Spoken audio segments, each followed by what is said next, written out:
how to log in into your account on Changelly. Are you guys facing issues to log in into your account on Changelly? If that's so, then this video might help you out. Without further ado, let's get started.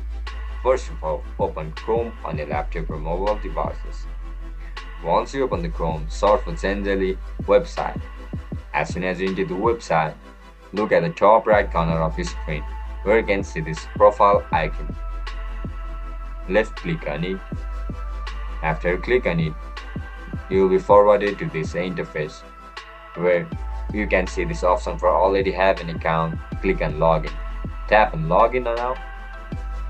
After you click on login, now select the option that you have created your account with.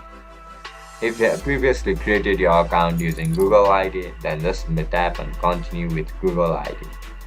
Or if you created your account using email, click on continue with email. Once you click on it, you need to write down your registered email and password, and that's it guys. That's how you're gonna get logged in into Changelly app. If you guys found this video helpful, don't forget to like, share, and subscribe to our channel. I'll catch you in the next one. Bye bye.